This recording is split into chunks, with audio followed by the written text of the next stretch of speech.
And welcome to another edition of It's All About the Youth. I am your host, Aaron Sutton, and let me tell you about my week, man. An awesome week of football was played. I saw a lot of great things out there posted, man, with kids mimicking their favorite NFL athlete. I saw a homecoming weekend where we had over 4,000 fans that were loving Louisiana youth football. We had some of the greatest football played on the earth this past weekend. We also had the phenomenal band that came out there and they blew us down.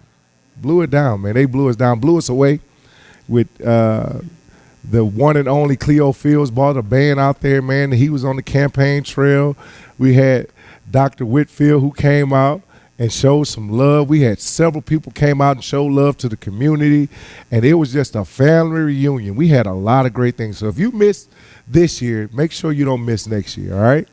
Because it was one of those functions where you had to be there to believe it. I mean, smoke barbecue pits were going. We had ball pots going. Y'all know how we do it when we get together for football, but we get together for family, man. It's even that much better. So we've had a lot of shows on, that we've covered on, and the topics that we've covered on this All About the Youth. We've definitely covered football. We've also covered faith, and we've also covered family. But we haven't really brought it to you from a political viewpoint. How does politics play a part with our youth? Because it's really about the youth. A lot of people make a lot of positions and say, well, they care about the youth. They have a position to say they want to stop this or help this situation. But it's all about the community. So today I have some guests that are going to be on here. I can't tell you who they are just yet, because when we come back from this break, I want to introduce my guests to you and let them tell you what their position is on how they feel like they're all about the youth, and they're going to help our youth have a better tomorrow. So you keep it locked on this show, because I promise you don't want to miss my guests for this week. I kind of gave you a little hint in the beginning of the show.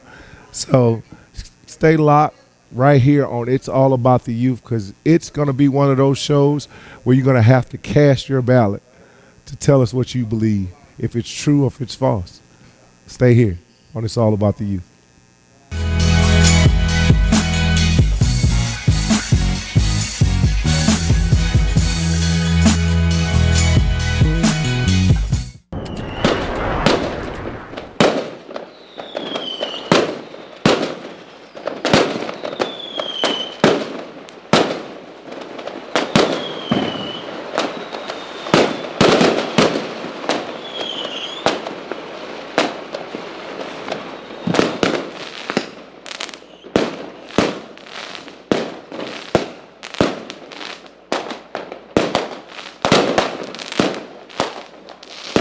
Do you need to say great job, congratulations, or way to go? Crown Trophy on Sherwood Forest Boulevard in Baton Rouge has the trophy, plaque, acrylic, or crystal award you're looking for. Whether it's for your team, business, or church, come to Crown Trophy. We guarantee the highest level of customer service, and there's no charge for rush orders or trophy engraving. We're nationally known and locally owned. Visit us online to view our catalog at www.crowntrophy.com.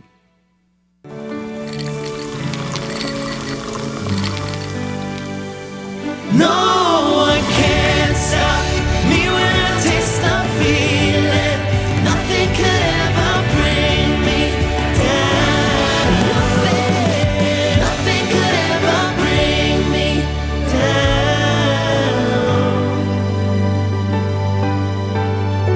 down. Taste the feeling.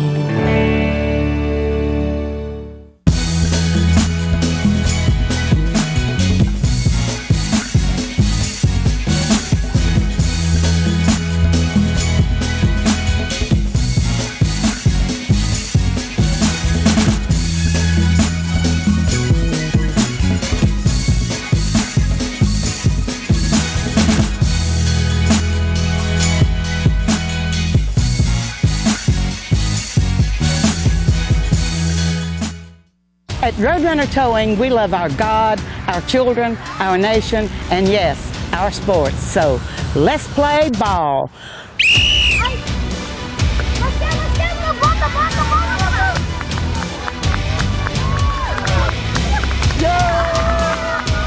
Score big when you need a tow, either in East Baton Rouge or West Baton Rouge. Because at Roadrunner Towing, we don't want an arm and a leg. We just want your toes. When we've called, he's been there. Now let's look ahead and send our best. Louisiana must re-elect.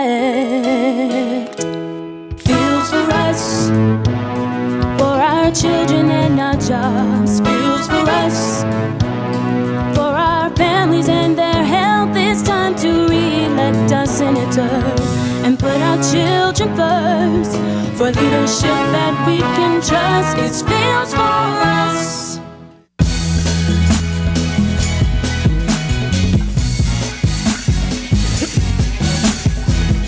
And we're back live on It's All About the Youth. I am your host, Aaron Sutton. And like I promised you guys, we have a phenomenal guest here, man. Somebody who I've looked up to since I was a child.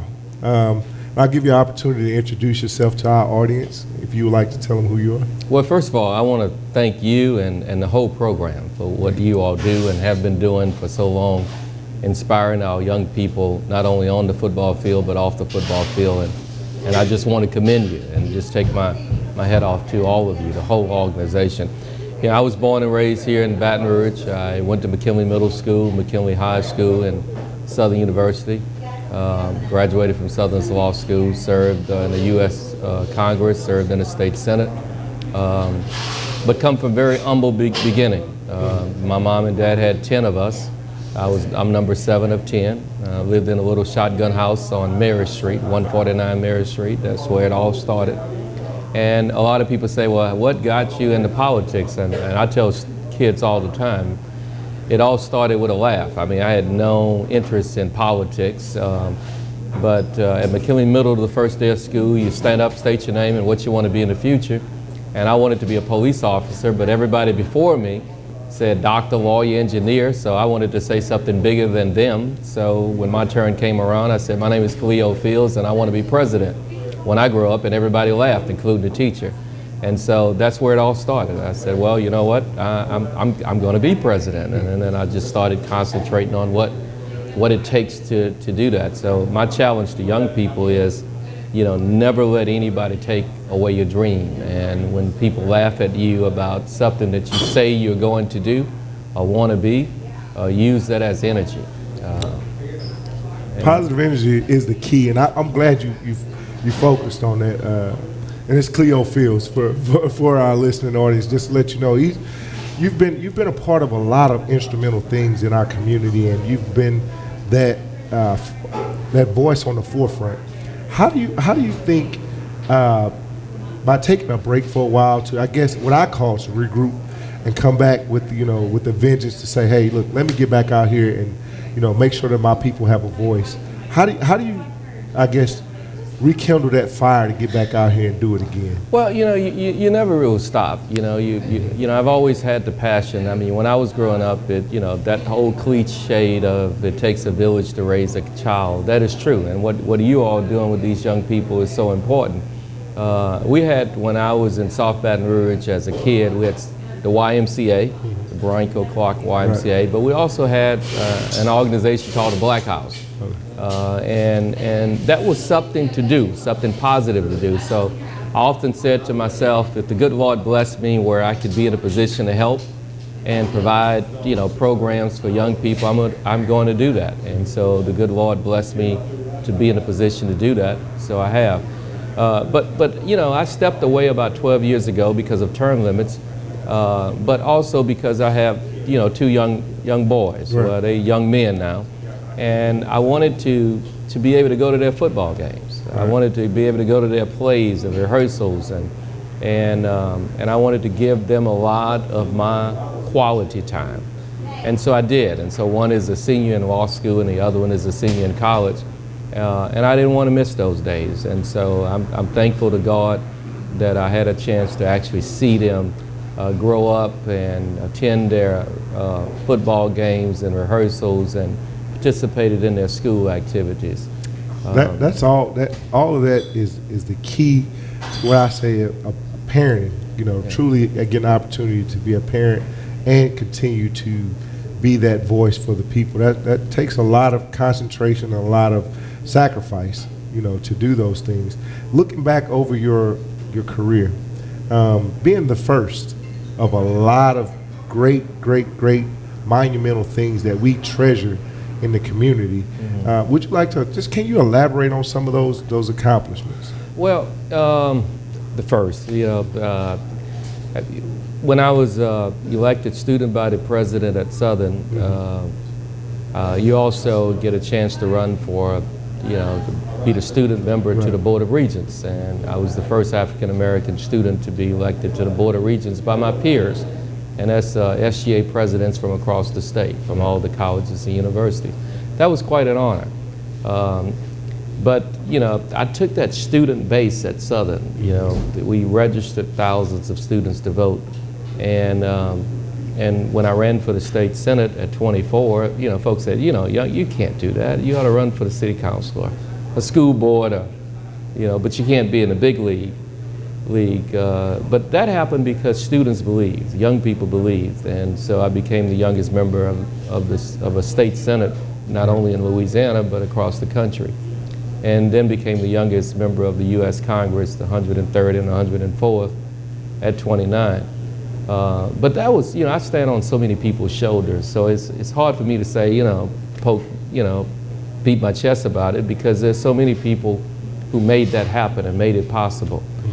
From teachers at McKinley and the coaches at McKinley, and I played baseball. I was too small to play football, too short to play basketball, so I played baseball and had a little speed and ran track. But McKinley was an institution, and there was no limits to dreams. There was no I cannot do. It was always you can. And then Southern just really opened me up. And it started with Upper Bound. Dr. Santamon. These were folk who were like, look, you can do and you can be anything you want to be. So when we talk about the first, it all started with so many people, faceless, many will never be named, who believed in me, like y'all believe in these kids, 2 of them who are here tonight.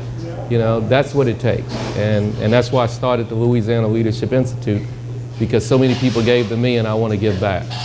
So the foundation has been established. I always look back, and like I said, I learned of your accomplishments as a child. Some things locally in Louisiana, when you talk about Louisiana history, and you just really elaborated on a lot of great accomplishments.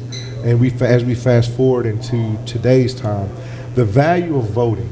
How do you feel like the value of the electoral process has changed in today's time, and do you think people still honor and value it like they did in the past? Well, I think they do. I mean, I'm of the opinion that people, some people say, well, if you don't vote, then you're apathetic.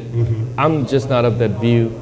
I don't think they're apathetic folk. I just think they're uninspired people. I just think people need to be inspired to participate in the political process.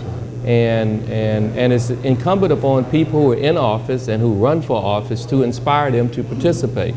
And we need more adults in the room, quite frankly. So when people just negative, that turns people off, and that makes people like, I don't want to participate in that. I don't want to. My one vote really does not count. But it's incumbent upon people who are running and who are in office to say, listen, it does, and then make a difference in their lives, which is most important.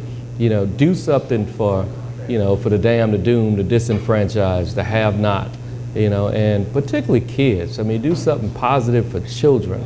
And because when you do something good for a child, it will inspire the parent. And so I just think there's a need for more adults to be in the room from a political and a government perspective to inspire people to be more involved. But yes, voting is important. I mean, people should vote. There are people who died to give, us the right to vote. Women didn't have the right to vote. You take people like Susan B. Anthony, she fought hard so that women could vote, So it's unconscionable for people not to participate in the process by voting. And I often say to folk, if you don't vote, you are voting. You just didn't participate. Yeah, that's exactly right. So you got to vote. You got to actually go out and exercise the right. and you participate by not participating, and then when you don't participate, bad things happen and you can't complain. So participate and make things happen. Well, I like the way you positioned that, you know, by if you don't vote, you still participate in a way. It's just negative. It's just You're a negative from way. a negative perspective. So and you. I often look at it from, I guess, the glass half full, half empty approach to life, and I'm glad that you positioned it in that manner. And I think that's the glass half full, half empty approach. But a lot of our young people really need to find out, well, what's the position of a future politician who's getting back into the game, reintroducing themselves to a generation who 12 years ago they may have been kids, but now they're parents or are in position to make those decisions for their household, and the person is going to stand on those values for them. So what we're going to do, we're going to take a short break, and when we come back right here, we'll ask some more questions and see if you can give us an outlook on where we're going with this campaign. Sounds good. I'm looking forward. We'll be right back here on It's All About the Youth.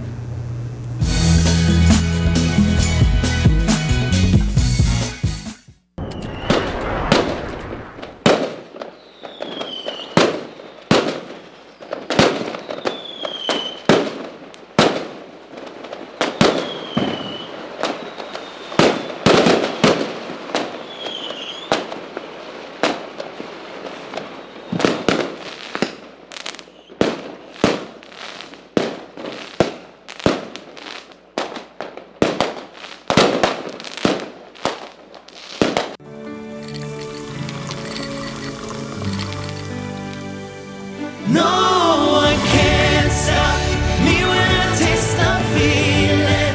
Nothing could ever bring me down.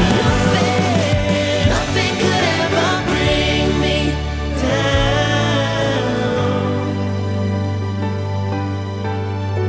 Taste the feeling.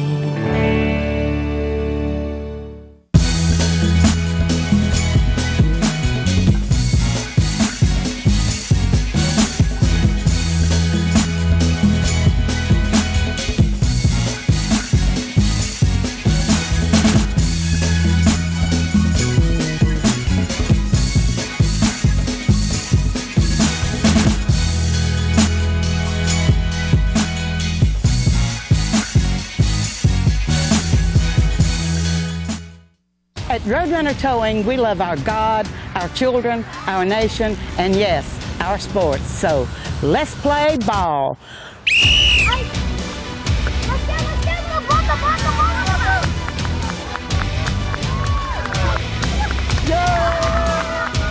Score big when you need a tow, either in East Baton Rouge or West Baton Rouge. Because at Roadrunner Towing, we don't want an arm and a leg. We just want your toes.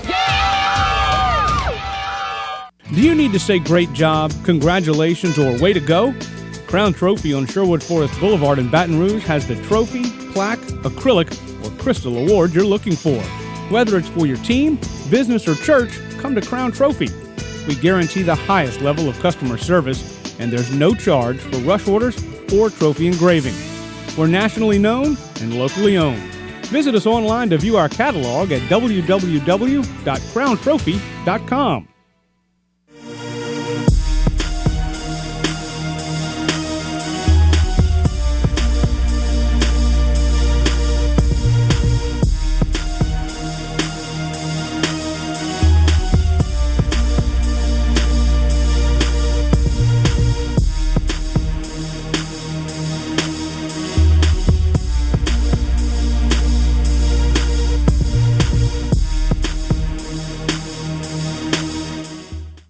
Difficulties been there. Now let's look ahead and send our best. Louisiana must re-elect. Fields for us, for our children and our jobs. Fields for us, for our families and their health. It's time to re-elect our senator and put our children first. For leadership that we can trust, it's Fields for us.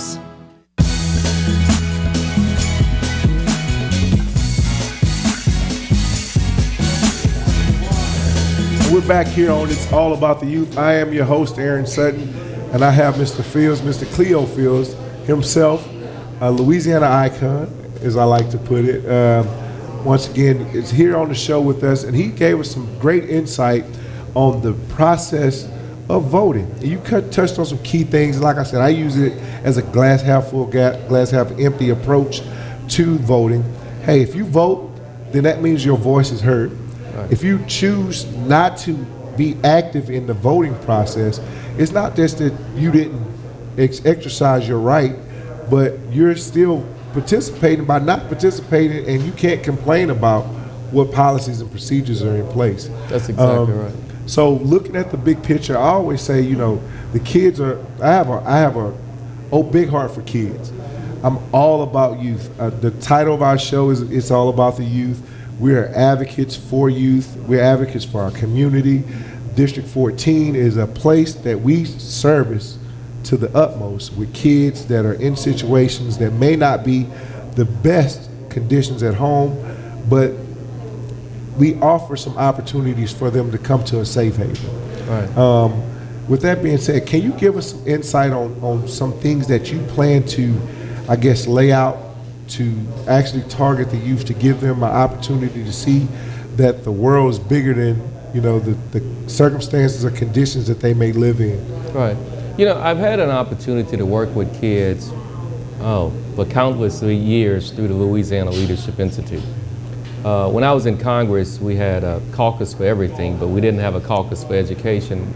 And I'm not proud to say that I'm the founder of the Caucus for Education in the U.S. Congress, because it was long overdue. It's just a shame that we didn't have it. So what I want to do is I want kids to be afforded the best opportunity from an educational perspective. First, early childhood education. Kids learn the most at very tender ages. And so I want us to invest more in early childhood education in the state so that these kids that you're coaching will have a head start in life. Secondly, I don't want kids to be caught in zip codes in terms of the quality of their education. I don't want kids to say I have to go to a failing school because I'm in the zip code. I want parents to have a choice to send their kids to any school they so desire in East Baton Rouge Parish. And I want every school to be a good school. And that's going to take commitments. Commitment from the local school system. It's going to take commitment from the Board of Elementary and Secondary Education. And quite frankly, it's going to take commitment from the state legislature in appropriating the necessary money so that these kids can get a quality education. I often look at education like football.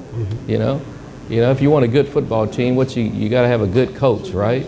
Right. But in order to get a good coach, you got to do what? You got to pay them a good salary. So pay our teachers for the work they do. Right. Let's not talk about it anymore. Let's not give them a $1,000 tip, and that's a great thing, a good step in the right direction. But we got to really pay them. Forget about regional average. Let's meet the national average. And then we got to make sure that they have the tools they need in the classroom. These kids who you see every day on the football field, they ought to have all the tools that they need. They ought to have a certified teacher. When you coach, your team is going to be just as good or bad as the coaches that you have who are coaching the kids that you're coaching. So teachers need to be certified in the disciplines in which they teach. And then we have to have accountability from a teacher and administrative perspective. And lastly, we got to have something called teacher and parent relationship. Teacher got to know the parent need to know the teacher, and the student need to know that the two know each other. Right. Because when I was growing up, I knew that my mom knew my teacher and my teacher knew my mom, and if something bad happened in the classroom, I knew what was going to happen when I got home. Mm-hmm. So it had to be an investment all the way around. And forget about public, charter, all of these fights about this group versus that group. Let's just talk about children. Let's talk about how we educate them, and let's give them the best opportunities so that they can produce and be active producers in society. Speaking of the kids, how about we go out here and to the audience and let our children ask a few questions. I would love that. We can get their viewpoint on what they think they would like to see Mr. Fields be an activist for them. Do it. Okay. What are your inspiration for the generation these days? Well, I'm sorry, I missed the question. What are your inspiration for my generation? I want your generation to first get a quality education. And I want your generation to put no ceilings over their dreams. I want your generation to say, I can be a doctor, I can be a lawyer, I can be an engineer, I can be a coach, I can be a school teacher, I can be president of the United States of America. I can be whatever I want to be if I put the time into it, and that's what I want. That's what I inspire your generation to do. Be dream makers and achievers. All right, we have another question from the audience. What is the message that you would love to send out to my generation? The message is, you know, I come from very humble circumstances. You know, there are a lot of young folk who I talk to and they say, well, Mr. Fields, you really don't understand. I come from a very tough environment. I come from a very tough neighborhood. You know, this, that. I really don't allow kids to give me any excuses, because when they do, I take a moment of personal privilege. You know, I was born in a little shotgun house. You throw a rock in the front door, it hit the back door. My mom and dad had 10 children. You know, I didn't have a bathtub to take a bath. I had to take a bath in a foot tub. And we had to boil water to warm it up in order to take a bath. So, you know, whatever your circumstances are, I want you to dream beyond them, and I want you to say, I can do anything I want to do and be anything. So that's my aspiration for this generation, is to not accept anything less than your very, very best, and believe in yourself. Even when other folk don't believe in you, believe in yourself. And that makes a difference. It's like when you're playing football and you get tackled and you get knocked down one time. Do you go on the sideline and pout about it, or do you get back and you say, I'm ready now, I'm ready. So that's what we got to look at, and that's what I want this generation to do. If I had to give you an opportunity, if we afforded you the opportunity to, if there was thousands of people here to hear your message today, I would have to say that you hit the nail on the head to relate to the football player or the kid that's an athlete. But if their parents was listening today, what would you want that voter to know about Cleo Fields before they hit the polls and before they cast their ballot? If you had to talk to our audience today, what would you want them to know? Well, that parent, I would want that parent to know that I care about their children. You know, that I really, and I don't say this in a cliche-ish way. I really do. I care about the future of this city, the future of this state, and the future of this nation. And you know, the future of this city, this state, and this nation is based on how we invest in our children, period. I want us to invest in children just like we invest in things that we care about, you know, and we have to care about our children. And so that's what I want them to know. When I'm elected to the state senate, my numero uno priority is to make sure that education is properly funded, make sure that kids get a fighting chance, and make sure they get a very quality education. Because with an education, you know, it's possible. Without an education, in these days, it's almost impossible. So that's my challenge, and I'm willing to accept it, and hopefully, you know, young people will, once we fix these wrongs and make them right, young people will accept the responsibility and move forward. Okay, good there. And what number are you on the ballot? I'm number 64 on the ballot. Okay. 64. Cleo Fields, number 64 on the ballot. Returning to Congress is the mission, to make sure that our kids have a better opportunity going forward in the future. Once again, it's Fields for us, right? Fields for us. And Fields thank you so very much for having me tonight. Thank you so much for being here. I really appreciate all you're doing in the community. And we'll be back right here on It's All About the Youth. We just had Mr. Fields here with us. Stay tuned. We got more coming up.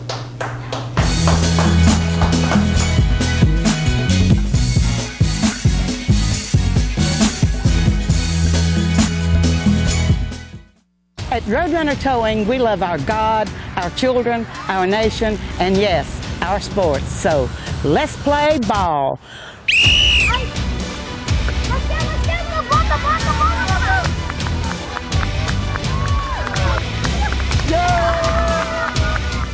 big when you need a tow, either in East Baton Rouge or West Baton Rouge. Because at Roadrunner Towing, we don't want an arm and a leg. We just want your toes.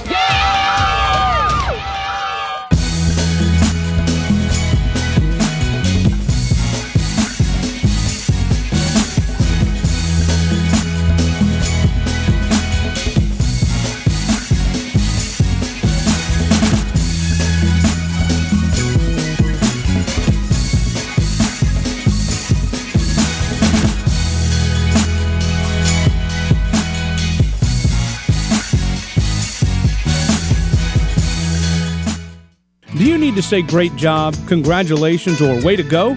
Crown Trophy on Sherwood Forest Boulevard in Baton Rouge has the trophy, plaque, acrylic, or crystal award you're looking for. Whether it's for your team, business, or church, come to Crown Trophy. We guarantee the highest level of customer service, and there's no charge for rush orders or trophy engraving. We're nationally known and locally owned. Visit us online to view our catalog at www.crowntrophy.com.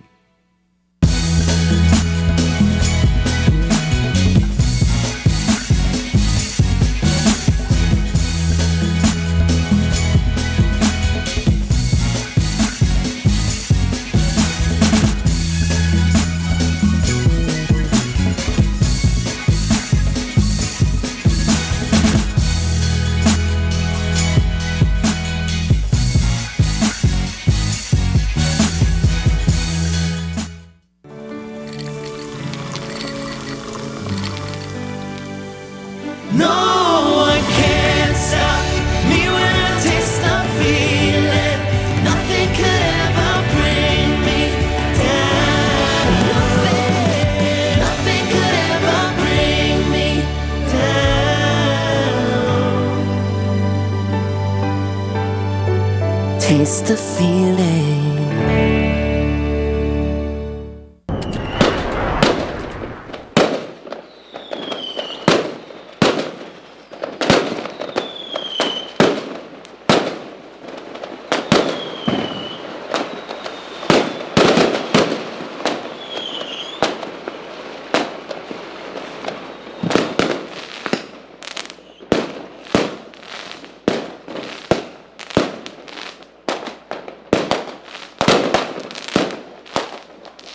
When we've called, he's been there. Now let's look ahead and send our best. Louisiana must re-elect.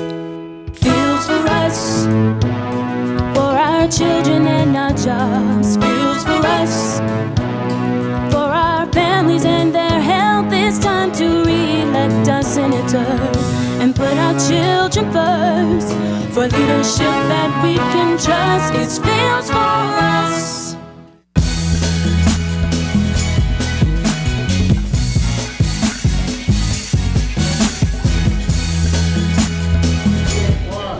And welcome back to It's All About the Youth. I am your host, Aaron Sutton.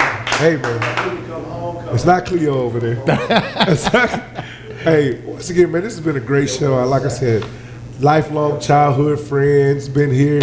People I've looked up to since I've been a knee-high to a June bug, as they say where I'm from. But we also have, you know, it's good to have a physician on the show. Your own doctor, right? Your own on doctor show. on the show. Yeah, I'm not working tonight, though. You're not working tonight. Yeah, I didn't get my copay. Right. I'm going to bring him a few dollars. But we have the one and only Dr. Ronnie Whitfield here with us in a different capacity. Yeah. I introduced him, but I'd like for you to share what you're involved in these days. What are you doing? Well, as you said, my name is Ronnie Whitfield. I'm a family practice, sports medicine physician. I'm a father, I'm a husband, I'm a public servant, and currently I'm running for coroner of East Baton Rouge Parish. And many people say, oh God, coroner, for those who even know what it is, they immediately think about death, dying, mental health, sexual assault, and trauma. And those are the three main jurisdictions of that office. But in my opinion, the coroner can be so much more to the community, sounding the alarm when there's a spread of an infectious disease, warning the community about harmful products, and interacting with the community. I mean, there's so many things that are going on, and my slogan for my campaign is not just documenting death, but preserving life. So you know me as the hip hop doc. Right. And the hip hop doc, some people think it's a joke. You know, my opponent thinks that's a joke. But if you Google the hip hop doc, you're gonna find somebody that's been committed to educating us about heart disease, stroke, breast cancer, prostate cancer, and I use HIV music, AIDS HIV/AIDS. And I use music and medicine to do that. So I'm in a band. We've had fundraisers that we've done for Breast Cancer Society. I'm actually going to be posting a song tomorrow that we did some while ago about breast cancer that I did with Ivan, Love and Pain. Right. And just trying to use that platform and that medium to educate people, to engage them and educate them on health issues. And I work with some great folks, you know, Spit of Bad News, Right. D1, Right. Mr. Kane, you know, some of the cast these young guys will know about. These are some artists that I work with in the community on a positive level to talk about things that could change the narrative of what's going Redirecting on. that energy. You Exactly. know, I can say that. I saw you at D1 posted the other day. Oh, man, that moved me. And David, you know, I've call him been Dave, knowing, yeah. Dave is a personal friend of mine. I've been Right. knowing Dave since he started his journey with the music thing Yeah. way back when, man. And you poured into a guy from the community, a student at the time, Yeah. who went on to become an educator. Right. Not only an educator, but an ambassador for, you know, being righteous, being relevant, and being real. Well, So, actually, he was teaching at Baker, Right. and I tried to talk him out of using hip hop as a venue. Come And so on. I apologize to you now, D1, for talking you out of being Right. not a brother success. But no, it was one of those questions like, as a big brother, like, Doc, should I do the rap thing or the teaching thing? Right. Like, man, you're such a great educator, but I want you to pursue your passion, pursue your dreams. I think you should teach, but if you want to do it, I got your back. And look at him now. Yeah. And he's using his platform to talk about social, economic issues. He's working with Sally Mae, talking about financial literacy in young people. So I'm so proud of him, man. And for him to not endorse me, but to talk about the lifestyle as a big brother, like, Period. this is my Yeah. guy, man, that was a blessing. Same here, man. Like I said, I always look at, you know, community involvement. Some people have to build a story. Right. I mean, only thing you have to do is really tell your true story of what you're actually out here on the campaign trail doing. Right. And, you know, just giving you an opportunity to share with us just some things. Family medicine and those things are the things that you do on a daily basis. But Right. outside of that, Right. you know, who is Ronnie Whitfield? Man, like I said, man, I will give you 16 bars. We just don't have enough time to do it. So again, the musician aspect of me is what I think a lot of doctors are frustrated musicians. You know, they talk about a lot of athletes are frustrated. They want to be rappers. You see Right. Damian Lillard dropping 16 Right. on Shaq now. But yeah, man, I think the most important thing in my life is my wife and my family, and that's what I evolve around. So I want my son. I have a 1-year-old son at 50 years old. I'm still trying to dunk at 50 years old. You see the workouts on social Yes. media, Yes. but my family is the most important thing to me, and everything revolves around them. So I want to be a role model to my son, to these young people. The South Baton Rouge Rams, we got our young brothers in the building today. I want to be a role model to these people in the community. So as the Dr. Ronnie Whitfield, the hip hop doc, and hopefully the corner of East Baton Rouge Parish, being on the platform to educate and influence these young people is huge. And so you need to be relatable and in the community and be involved and engaged so that you can influence these young folks, man. And it's just a blessing that Baton Rouge has received me so well, and that I'm able to do the things that I'm able to do. To blanket the community, man, those Jaguars out there too. They're Jags, you know, they're Jags all day. But to blanket the community and just looking at how do you feel like people don't have a lot of knowledge? Like you gave a good overview of what the coroner does, Right. But they don't really have a lot of knowledge in the expertise of the value of having a coroner, a young physician, Right. you know, in those positions, a person who's I guess deal with the people who deal with trauma the most. Yeah, yeah. In our inner city, you know. 2/3 of the coroners in our country are not physicians, so the fact that you have two physicians running against each other raises the bar. But most of the coroners don't do autopsies or pick up bodies or deal with the crime scene investigations. There are teams of people that do that work for the coroner, so the coroner manages that office, and it's a very, very important job. The current coroner's budget is $3.2 million. It's not term limited, so the coroner could serve in that office and is an elected position for the rest of his life. The coroner in New Orleans, for instance, Frank Minyard was coroner for 40 years. So you can be in a position, so that's a very powerful and important position, and you need to have someone that's going to be engaged and connected to the community so you can make a difference, because as a physician, what's our main goal? At least do no harm, but mostly preventing things that are preventable. Our young people are dying. I'm dedicating my campaign to Trey Thisson. He hung himself. A 13, 14-year-old young man that hung himself, committed suicide. What is going on in our community with a man that young, a young man that age would commit suicide? So we've got to figure out what's going on with our young people and how we can prevent it. Our young people are dying from preventable and treatable diseases, homicide, suicide, and accidents. In the African American community particularly, we're having young people that are dying from drowning because over 60% of black kids can't swim. So we need to be putting things in place to teach these young people how to live longer, happier, healthier lives. And that's going to be my mission.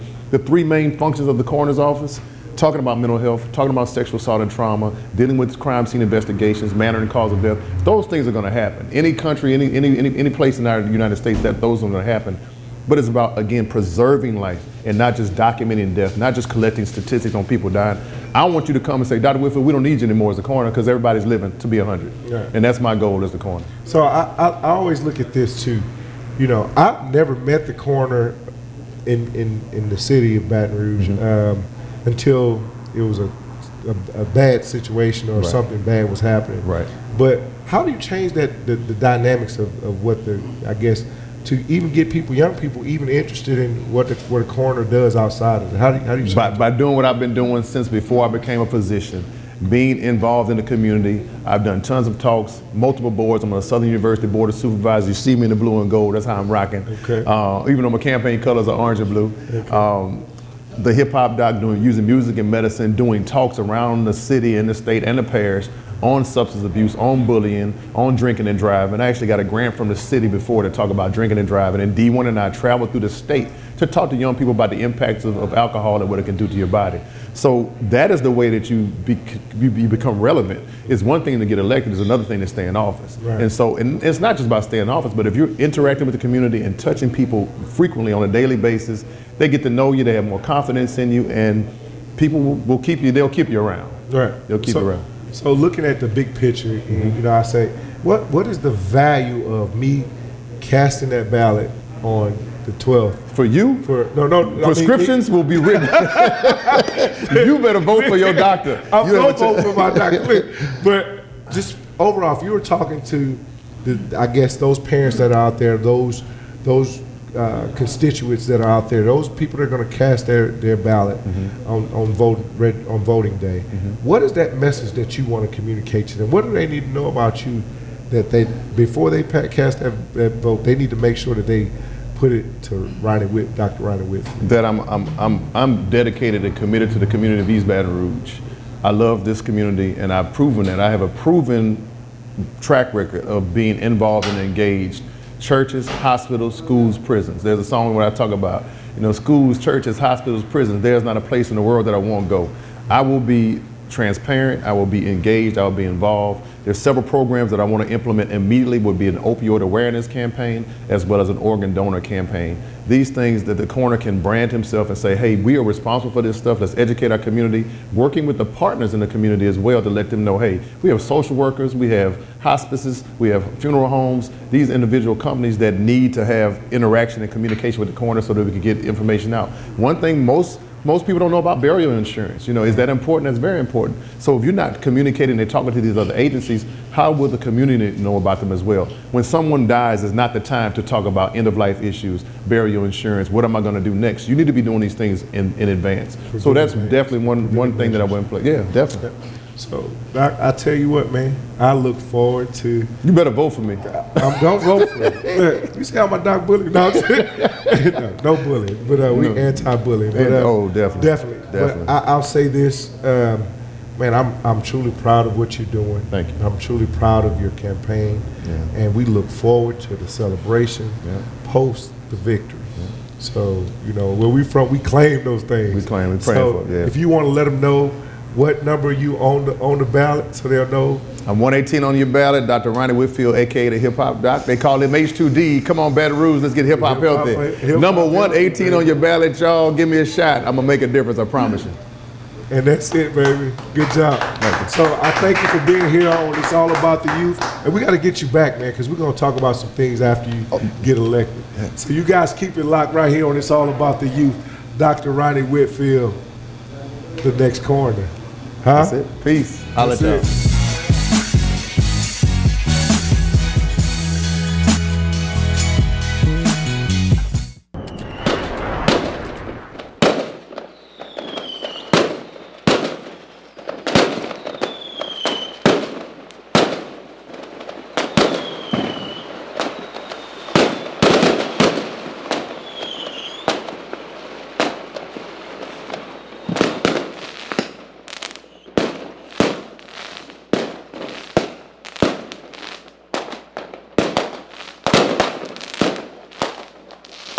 Do you need to say great job, congratulations, or way to go? Crown Trophy on Sherwood Forest Boulevard in Baton Rouge has the trophy, plaque, acrylic, or crystal award you're looking for. Whether it's for your team, business, or church, come to Crown Trophy. We guarantee the highest level of customer service, and there's no charge for rush orders or trophy engraving. We're nationally known and locally owned. Visit us online to view our catalog at www.crowntrophy.com.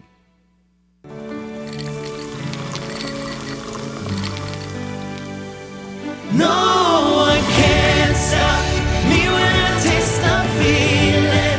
Nothing could ever bring me down. Nothing could ever bring me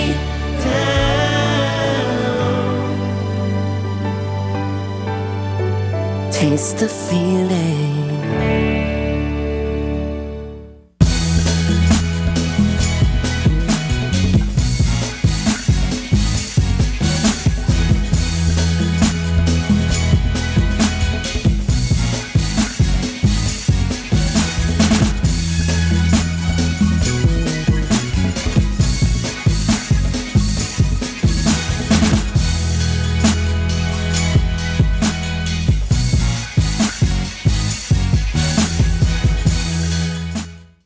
At Roadrunner Towing, we love our God, our children, our nation, and yes, our sports. So let's play ball.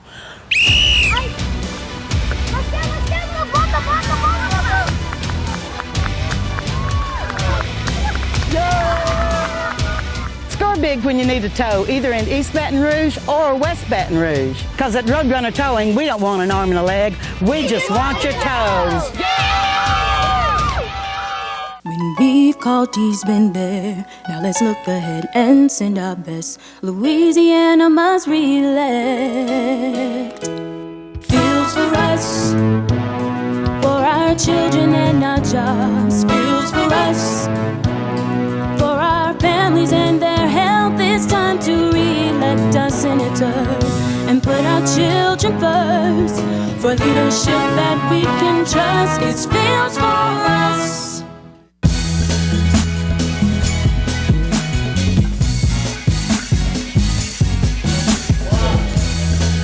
Welcome back to It's All About the Youth. I ain't gonna stay and say that's. Well, you know, I'm Leroy Hollins II. I do want to say, and we're supposed to have graphics throughout the show, that Louisiana Youth Sports Network and LYSN Media Group do not endorse any specific candidate, and we're not involved in any political activities. But the purpose of this show, we had former Senator Cleo Fields on the show because he's running for District 14. The invitation was out for all politicians. We had the invitation out for Pat Smith as well. But District 14 is really near and dear to our heart because that's the community that we serve. Right. Those are the kids. Those are the families that we serve. So we want to know what's the plans? What's going on for District 14? We see what's going on in District 14. See, it's easy to sit at the state capitol and say what's supposed to happen, but we're actually involved. We live in District 14, so District 14 is near and dear to our heart, and we need to know what's going on with our programs and our kids and our family members. And I see a photo shoot going on in the middle of the show, but that's Dr. Ronnie Whitfield mingling with some of our kids that's on the show. But this was supposed to be our power ranking show. I mean, now we're in football, but we're supposed to be talking about power rankings. But the political side of it that's dealing with our kids, because you know that this episode is called Kids in Politics. Right. Purpose or pawns. Right. You know, a lot of people when they're running for office, everybody run to run to the church. Yeah, and run to the community and talk about the kids. Yeah. And we got some meatballs, some fried chicken. Exactly. We got chicken and a little bit. Yep. And then we go to the church, we put a few dollars in, Rev let us stand up and talk. Yep, because we put something in the collection plate. Honestly, you know, and I'm tired of that whole moniker of I run to the church when it's convenient. Yeah. I run to the community when it's convenient. Exactly. If you know, either you're gonna be a part of what we are, or you're not. You know, exactly. So I ask the questions. You know, hey, are you here for the long haul? Yeah. You know, this is a marriage. You know, we're not looking for a dating relationship. Because for a marriage. our kids become your kids. Yeah. And we want you to take the same effort that you look out for, like Dr. Ronnie Whitfield said, he has a 1-year-old daughter. Cleo mentioned he had 2 sons. You got thousands of daughters, thousands of sons. Right. I mean, I really appreciate the fact that Ronnie acknowledged some things that's going on in the youth community as far as the suicides and stuff. I mean, because you have something that happened to you personally that's close to your family. Exactly. So we understand that. We wanted this show to bring the politicians to know that we are a part. We are listening. Yeah, you might not, and we've heard that you might not relate to us, but we need you to relate to us. In order for you to represent us, you have to know us. Relatability is the key. Yeah, you have to know who we are. So just saying that, I'm representing this district and not knowing who really is in the district after the voting is over with. Because it's not important who you lay in bed with on Saturday. It's who you wake up with on Sunday and how you're going to be with them on Sunday. How is this matrimony going to be? Yeah, are you going to ghost me on Sunday? Is it for better or for worse? Exactly. Yeah. Right now we're in a lot of trying times. It's a lot of trauma whether it's the schools. And when I look at trauma, I look at it from the standpoint of the community relationship with the current systems that you have in place. Yeah, it's not good. It's not healthy. Exactly. Whether it's from the educational standpoint, the teacher doesn't have faith in the administration. The administration don't have faith in the school board. Well, you're talking from experience, so all of these things are, you have separate entities of everybody have their best interests in mind and not the overall interest of the kid. What about the kid's voice? We always say, well, the kid don't know what's best for them. The adult knows what's best for the child. But you're not experiencing education in 2019. Exactly. You're comparing your educational experience a lot of time from 1970s, 80s. Yeah, when education is different. Right, and the evolution of how a kid is educated. So you have kids that walk into your classroom that are more fluent and more fluent with computers than the actual person that's educating them. And so I'm glad because that's what we do, and that's what we talking about in the program. Right. Everybody, when I started saying, "Well, man, you have to do this online, you have to do this on the computers and stuff," the whole purpose was in that. And I always said this: I don't want you to be dumber than the kid that you're talking to, because those kids are looking up to you. So if you can't relate to them on that level and the stuff that they're involved with, and see, a lot of people think that education mean that you go out and you get all these different degrees and stuff. No, you know what education really does? Education takes that little kid from South Baton Rouge or that little kid from North Baton Rouge, and it opens his vision up of what the world is. That's the key. Not that he goes the Pythagorean theorem. Yeah. He know photosynthesis into that stuff like that. 3.1. Exactly. Those are things that it may stick with him, and it may go along with the process of obtaining a traditional education of a degree process. And every kid, and I'll say this, and I mean it from my heart.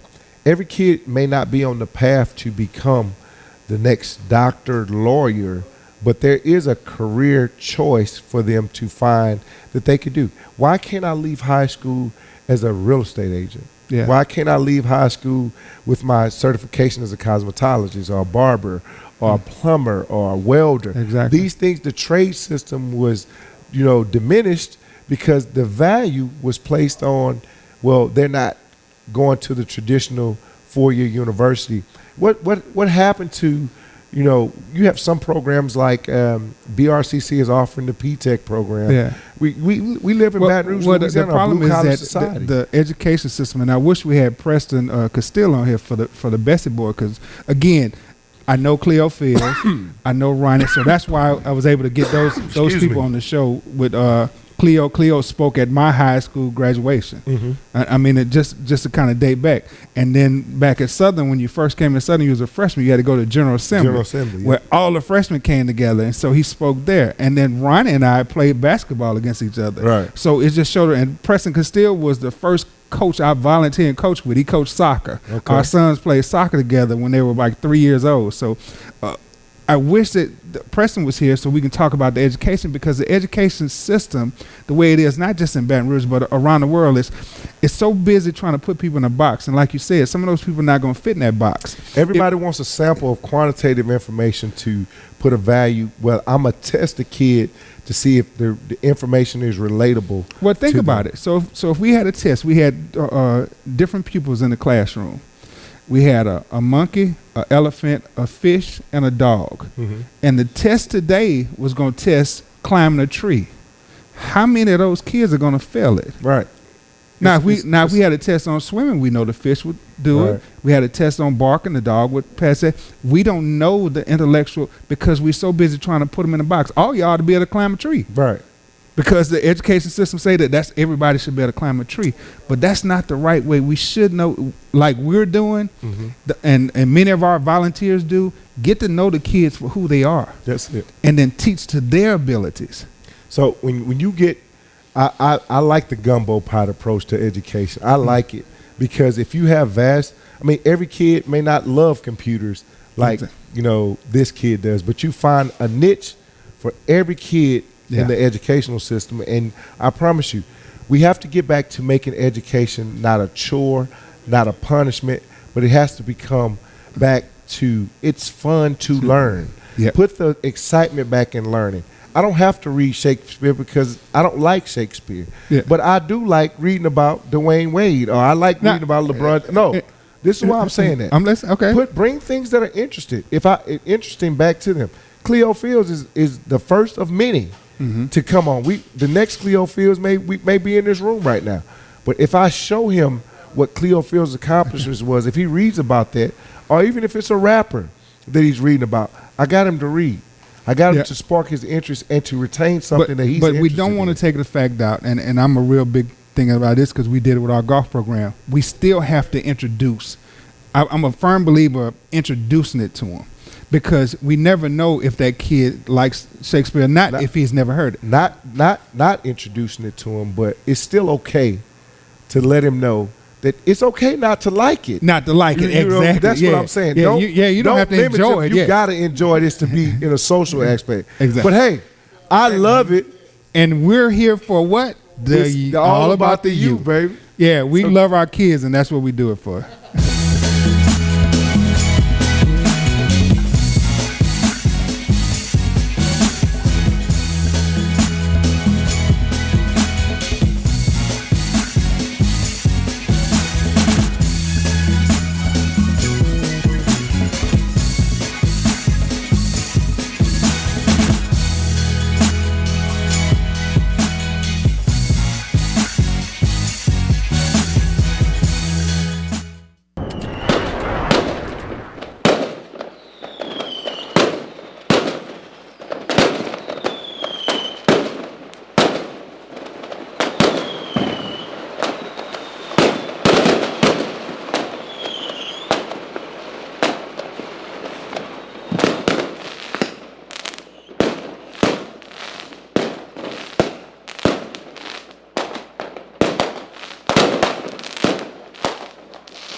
It's only entertainment. Not entertained. Are you not?